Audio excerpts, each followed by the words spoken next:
Keanu Reeves bought a $1 billion company in secret. Then he did something crazy. He dressed as a janitor and cleaned floors at midnight. What he found made him sick. The CEO was destroying good workers and stealing millions. But one kind employee changed everything. When Keanu revealed his identity, one sentence shocked the entire room. 3 months ago, Keanu did something unexpected.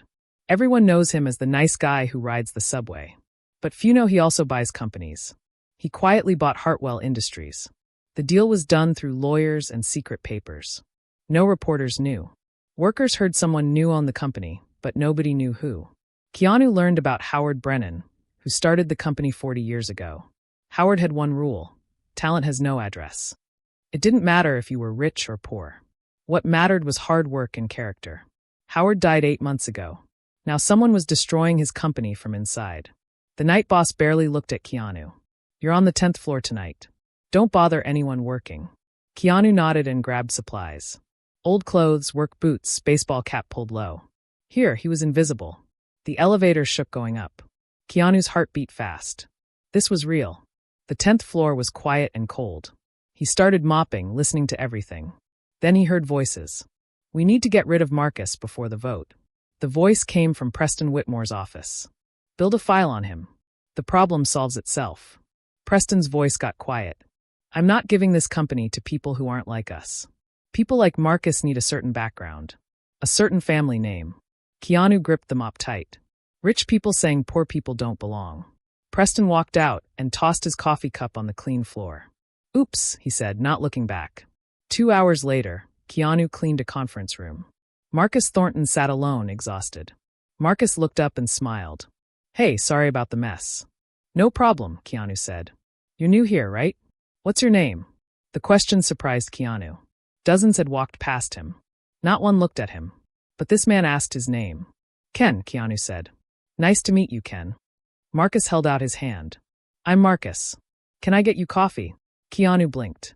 "You're offering me coffee?" Marcus laughed. "You've been working all night. It's good coffee, too."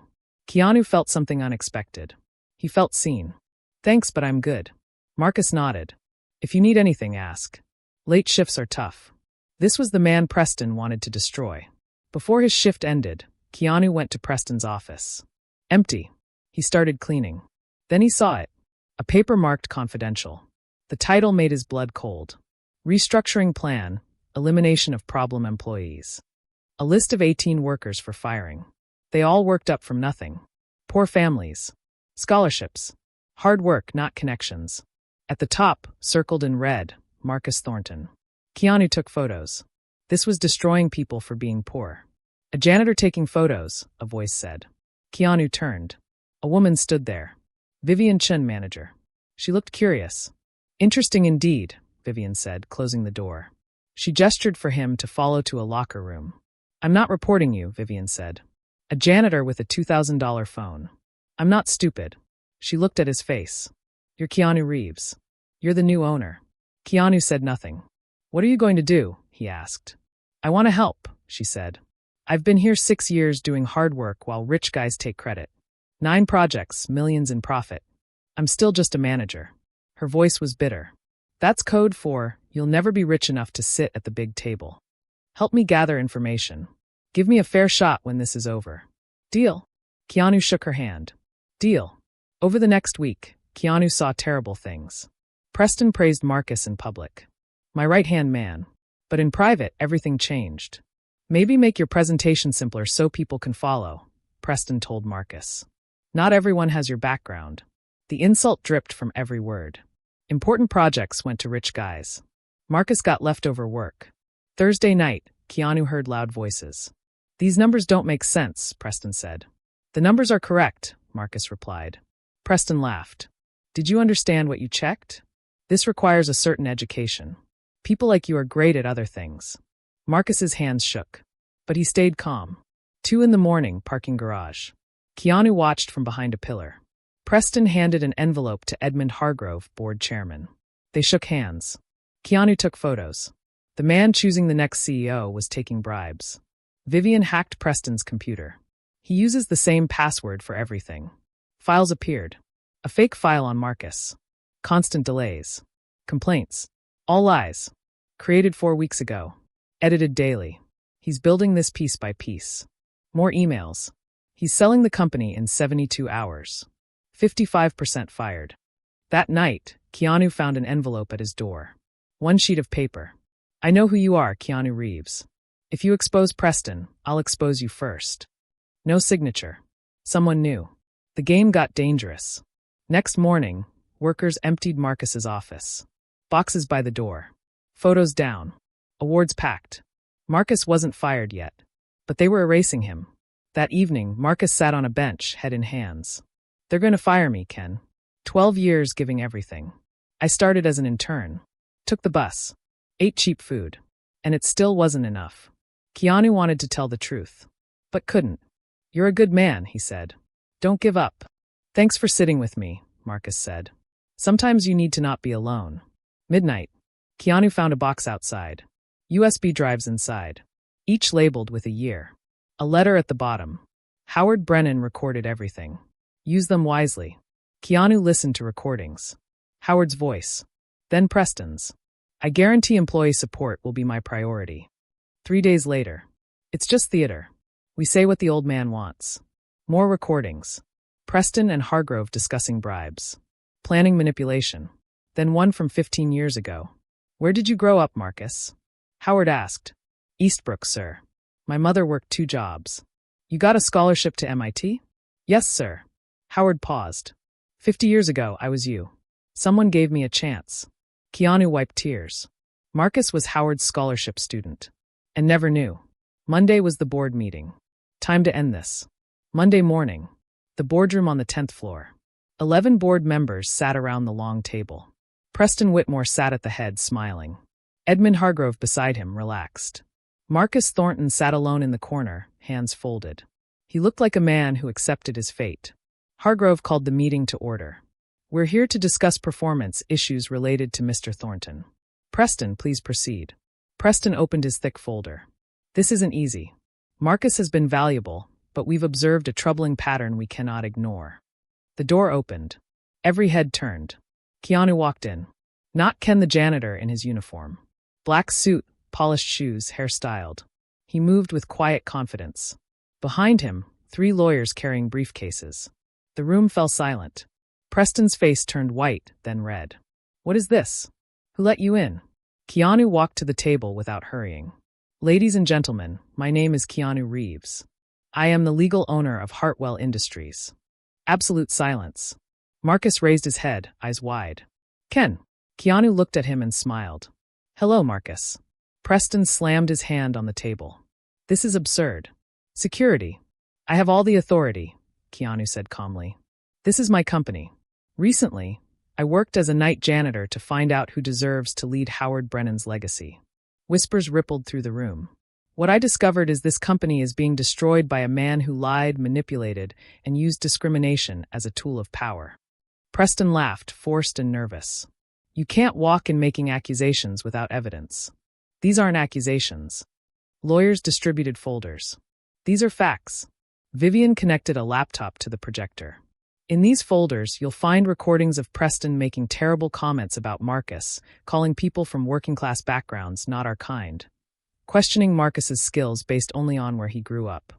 Board members started reading, faces growing serious. You'll also find evidence of a fake file built against Marcus. Altered reports, fake testimonies. All manufactured to destroy an innocent man. The projector lit up. Preston's voice filled the room, clear and damning. I'm not letting this company fall into hands of people who aren't like us. Gasps around the table. Another recording. We destroy his reputation before the board makes a mistake. And another. 55% cuts.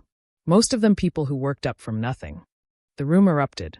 Board members talking over each other. Marcus sat frozen, reading documents, hands shaking. Preston stood, sweat on his forehead. This is a setup. Ladies and gentlemen, Mr. Reeves violated labor laws by disguising himself. He made illegal recordings. This evidence isn't admissible. Some board members shifted uncomfortably. Preston pressed on. Furthermore, his acquisition is under investigation. So I ask, who's really destroying this company? Silence stretched. Then Marcus spoke. May I say something? Everyone turned. Marcus was standing, face calm. You have no right to speak, Preston said. I have every right. I'm directly affected. Marcus walked forward. Mr. Whitmore, I have a master's degree in business law from Georgetown. Something you didn't know about me. Preston blinked. Let me explain about recording laws in Washington, D.C., Marcus continued. This is a one-party consent jurisdiction. Recording is legal if the person recording is present in the conversation. Marcus looked at Preston. Mr. Reeves was present in every conversation. Completely legal. Preston opened his mouth. Marcus wasn't finished. But here's what's interesting. You just failed to deny anything in those recordings. You only claimed they were illegal. He paused. Which means you confirmed in front of 11 witnesses that you said those things. Preston went pale. The question of court admissibility is now irrelevant, Marcus said quietly. You just admitted to it. Complete stillness. Then another voice spoke. I've heard enough. Margaret Holloway, the oldest board member, stood. I knew Howard Brennan 40 years. He built this company with one principle. Talent has no address. It doesn't matter where someone comes from. Margaret looked at Preston coldly. Your father was a co-founder. True, but Howard gave this company its soul. And you betrayed him. You betrayed everything he believed in. You don't understand, Preston said weakly. Save it by selling it? Margaret cut him off. Save it by firing hardest workers? By putting money in Edmund's pocket? Keanu spoke. Mr. Hargrove, I have photographs of you receiving an envelope from Preston in the parking garage at 2 a.m. Would you like me to play the recordings? Hargrove sank in his chair, silent. I move for a vote of no confidence in Preston Whitmore and Edmund Hargrove, Margaret said. Do I have a second? 5 hands went up. Then 3 more. Then 1 more. The vote was called. 9-2. Preston and Hargrove were removed. Effective immediately.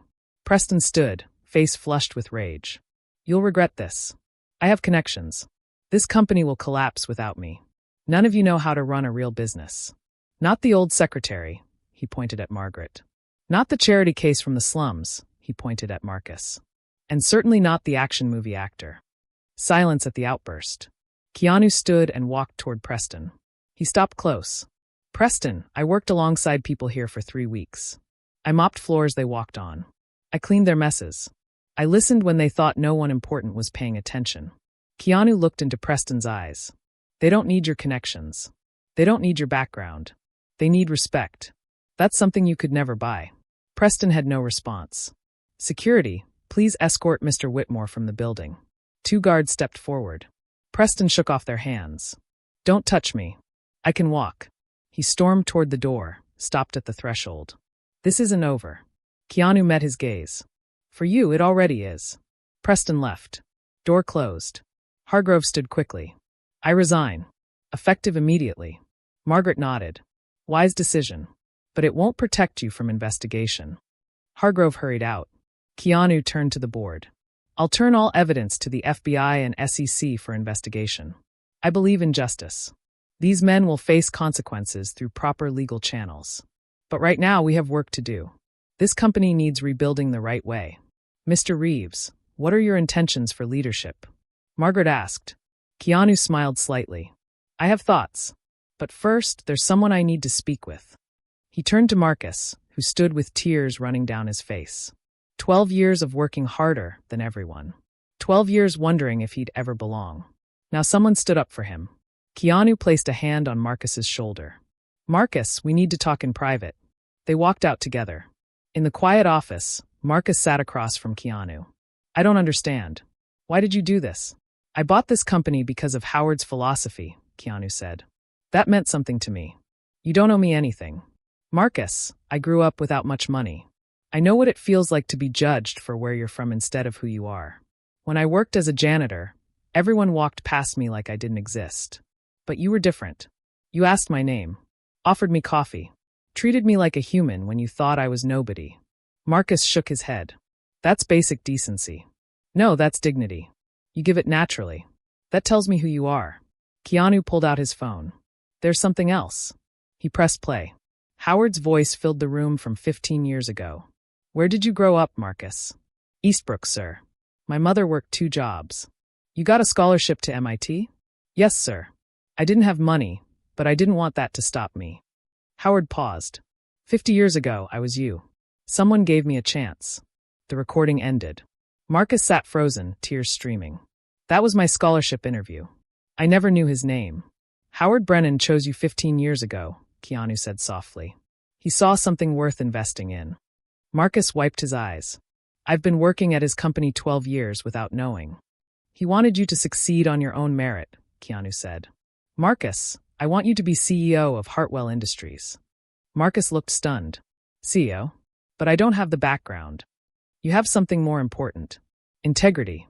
That can't be taught or bought. Vivian walked in quietly. Marcus, you've worked twice as hard to prove yourself. You endured insults without losing dignity. You treated a janitor like a human. It's time to stop proving yourself. Time to be recognized. Marcus looked between them. And Vivian? Vivian will be COO, Keanu smiled. She knows this company inside out. She's fought to be heard 6 years. Now people will listen. Marcus was quiet, then nodded slowly. All right, I'll do it. But one condition. What's that? We do this right. Everything. No shortcuts. No compromising our values. Keanu extended his hand. That's exactly what I wanted to hear. They shook on it. 6 months later, Hartwell Industries transformed. Marcus launched the Second Chance program, hiring overlooked people. At the launch, Marcus spoke. I was one of those people once. Someone gave me a chance when I had nothing. Now it's our turn. Vivian created a fair evaluation system. No more promotions because of who you knew. Howard Brennan's scholarship fund expanded 3 times. Keanu established an emergency support fund for employees. The old culture of privilege was replaced with respect, opportunity, dignity for everyone. The story reached the media. Headlines spread. But for Keanu, Marcus, and Vivian, the real victory was how employees walked with heads high. How janitors were greeted by name. How a young intern from the poorest neighborhood presented ideas without anyone questioning if she belonged. Preston was convicted. 10 years in federal prison. At sentencing, as guards led him away in handcuffs, Preston looked out. Marcus sat in the front row, watching silently. Preston had nothing to say. 1 year later, on a quiet Tuesday morning, Keanu walked through Hartwell Industries halls. Employees greeted him, not because he was famous, but because they knew he cared. He stopped to talk with Roberto, the night janitor. Roberto, how's your daughter? Did she get into college? Roberto's face lit up. She got the Brennan Scholarship, Mr. Reeves. She starts at MIT in the fall. Keanu smiled warmly. That's wonderful. Please tell her I wish her all the best. They shook hands. Not boss and employee, but 2 people who respected each other as equals. Marcus watched from down the hall, a small smile on his face. Vivian appeared beside him. What are you thinking? I'm thinking Mr. Brennan would be proud. Vivian nodded. I think he is. Keanu walked back toward them. We have a meeting at 9. Ready. Marcus straightened his tie. Always. The 3 walked toward the elevator together. The company moved forward. Not perfect, but fairer, more human, more right. As they waited, Keanu looked out the window at the city. You know, I've played a lot of heroes in movies. Saved the world dozens of times on screen. He turned to Marcus and Vivian. But this, being here, doing this work, this is the most important thing I've ever done. Marcus nodded. It's not about grand gestures. It's about showing up every day and treating people the way they deserve. And remembering everyone we meet is fighting battles we know nothing about, Vivian added. The elevator doors opened. They stepped inside. As doors closed, Keanu spoke one last time. Wealth doesn't define a person. Status doesn't define a person. The way we treat others, especially those who can do nothing for us, that's the true measure of who we are. The elevator rose. The work continued. And somewhere, Howard Brennan smiled. His legacy was in good hands. Remember, social status doesn't determine human worth. Everyone deserves respect regardless of where they come from. Sometimes those with power forget they once had nothing. They forget someone gave them a chance. But sometimes there are people who remember. People who choose to open doors instead of closing them. People who believe talent has no address. If you've ever felt you weren't good enough because of where you came from, remember this. You deserve to be wherever you want to be. Don't let anyone tell you otherwise. And if you have power, position, influence, remember, your legacy isn't the money you make or your title. Your legacy is how you treat people who work for you, especially those who can give you nothing in return. That's the true measure of a person.